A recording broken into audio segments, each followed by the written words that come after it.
مرز شلاخ کجایی؟ بیا اینجا کارت دارم فقط یوت منایی اینو نگاه ايران انت؟ ما يدري هذا ياسر هذا التليفون اللي هذا سيد هياته هذا التليفون هذا بابا رقماته؟ شوف تزين تعال شنو اومدن شنو ليش ما موبايل؟ ليش موبايل هذا موبايل ليش ما يوسف مالك قدامي يوسف مالك شغل اطلع انا ترجمه لكم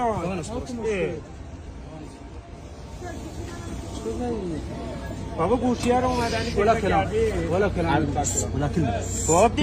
يوسف مالك شغل شوفوا مالك شغل هاي انت مالك شغل تطلع من عندها بعد هاي طاسه كل انشد تحكيات مالك شغل بعد هاي مالك شغل ايران انت؟ ایرانی ليش تاخذ موبايل مو زاير وياك؟ بابا بي از حرم پیدا کردیم حرام بس كنت بالحرام هم اللي جاب الجنطه مالته موبايله؟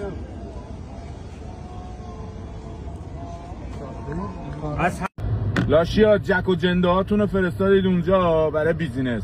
اون از اون گشنه هاتون هم فرستادید برای سیر کردن شکماشون ده مادر قبا همین مونده بود که جیب براتون هم بفرستین برین اونجا کیف بزنین موبایل بزنین کیرم تو اول آخرت وقتی بهت میگه ایرانی برای چی میگی آره ده کس ننت بگو ارزشی بگو طرفدار حکومت بگو خایمال حکومت مادر قبه چرا میگی ایرانی کیرم تو اول آخرتون شما خایمال عربا ایرانی نیستین کسکشای دل دوست جیب 90 میلیون رو خالی کردین بس نیست الان رفتی جیب باری میکنی تو عراق کسکش کیرم تو اول آخرتون والا همین اختلاسی که همین اون موقع که موشلیو زدن بزرگترین اختلاس خاورمیانه اتفاق افتاده صداشو در میارن آره ما دادیم تراستی ها نیاوردن چرا با کلمات بازی میکنین خارکستا تراستی کیه اون سپاهی مادر قبه اون آقازاده های کسکشتون میلیارد پول بردن از ایران نفتو بردن پولش نیاوردن کسکش های حرومزاده دل دوزای مادر قبه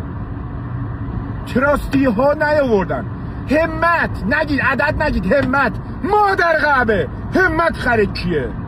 عدد بده بذار مردم بفهمن چقدر دزدیدید کسکش های خار کسته دریای مازندران رو دادید رفت مادر قبا فکر کردین کلتون توی برف این اون کپته فکر کردین هیچ شما رو نمیبینه